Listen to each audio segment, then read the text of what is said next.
Hi friends, Yashika tarot വീഡിയോയിലേക്ക് സ്വാഗതം. നമ്മൾ ഇന്നിവിടെ നോക്കാൻ പോകുന്നത് ഒരു റിലേഷൻഷിപ്പ് റീഡിങ് തന്നെയാണ്. അതിനായിട്ട് ഞാനിവിടെ കുറച്ച് സ്പ്രെഡുകൾ എടുത്ത് വച്ചിട്ടുണ്ട്. ഇനി നമ്മൾ നോക്കാൻ പോകുന്നത് നിങ്ങളുടെ പ്രണയ ജീവിതത്തിൽ എന്ത് സന്ദേശമാണ് പ്രപഞ്ചം നൽകുന്നതെന്നാണ്. അത് നോക്കിയപ്പോൾ എനിക്ക് ആദ്യം കിട്ടിയിരിക്കുന്നത് 5 ഓഫ് വാൻഡ്സ് ആണ്. അതായത് നിങ്ങളുടെ പ്രണയ ജീവിതത്തിൽ ഇപ്പോൾ ചില സംഘർഷങ്ങളോ മത്സരങ്ങളോ ഉണ്ടായേക്കാം. അത് ചിലപ്പോൾ തെറ്റിദ്ധാരണകളോ ബാഹ്യ സമ്മർദ്ദങ്ങളോ കൊണ്ട് ഉണ്ടായേക്കാവുന്നതാണ്. എന്തു തന്നെ ആയാലും ആരോഗ്യകരമായ ആശയവിനിമയത്തിൽ ശ്രദ്ധ കേന്ദ്രീകരിച്ച് അനാവശ്യ നാടകീയത ഒഴിവാക്കണമെന്നാണ് ഇവിടെ ഈ സമയത്ത് പറയാനുള്ളത്. അടുത്തത് നോക്കുമ്പോൾ നമുക്ക് നൈറ്റ് ഓഫ് പെൻറ്റക്കിൾസ് ആണ് കിട്ടിയിരിക്കുന്നത്. ഈ കാർഡ് കാണിക്കുന്നത് തന്നെ ഒരു സ്ഥിരതയാണ്. അതായത് അവിടെ നിലനിൽക്കുന്നൊരു ബന്ധം, അല്ലെങ്കിൽ ഒരു സ്ഥിരമായിട്ട് അവിടെ തന്നെ നിൽക്കുന്ന ഒരാളെയാണ് നമുക്കിവിടെ കാണുന്നത്. കുതിര ഓടുന്നില്ല, സ്ഥിരമായിട്ട് നിൽക്കുകയാണ്. അപ്പോൾ അതൊരു സ്ഥിരതയുള്ളതാണെന്നാണ് കാണുന്നത്. സ്ഥിരത കൊണ്ടുവരുന്നു.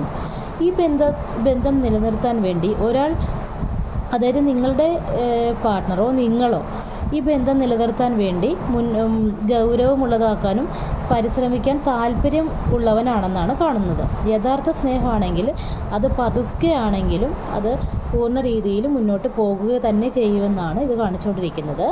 ഇനി അടുത്ത് നമുക്ക് കേട്ടിരിക്കുന്നത് ഒരു ഹീറോഫൻ്റാണ്.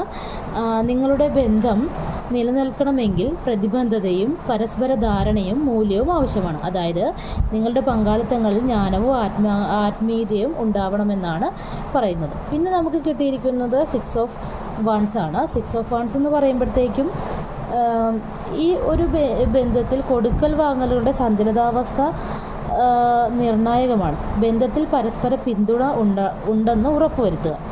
അതായത് നിങ്ങൾ നിങ്ങളുടെ പാർട്ട്ണർക്ക് വളരെയധികം കെയറും സ്നേഹവും കൊടുക്കുകയും നിങ്ങൾക്ക് അവർ കുറച്ച് മാത്രമാണ് നൽകുന്നതെങ്കിൽ നിങ്ങൾ ഒരു മൂല്യനിർണ്ണയം നടത്തേണ്ടതിൻ്റെ ആവശ്യകത ഇപ്പോൾ ഉണ്ടെന്നാണ് പറയുന്നത്. പിന്നെ നമുക്ക് അവസാനമായിട്ട് കിട്ടിയിരിക്കുന്നത് മജീഷ്യനാണ്.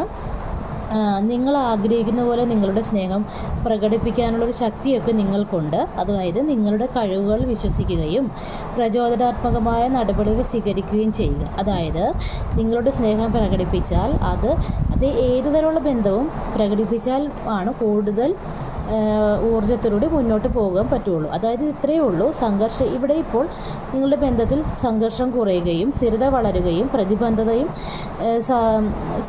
സന്തുലിതാവസ്ഥ പ്രകടനം എന്നിവ ഉണ്ടാവുകയും സ്നേഹം വളരുകയും അഭിവൃദ്ധിപ്പെടുകയും ചെയ്യുമെന്നാണ് ഇവിടെ നമുക്ക് കാണാൻ കഴിയുന്നത്. അപ്പോൾ എൻ്റെ റീഡിങ് ഇഷ്ടമായെങ്കിൽ നിങ്ങൾ എൻ്റെ ചാനൽ സബ്സ്ക്രൈബ് ചെയ്യുക, ലൈക്ക് ചെയ്യുക, ഷെയർ ചെയ്യുക. താങ്ക്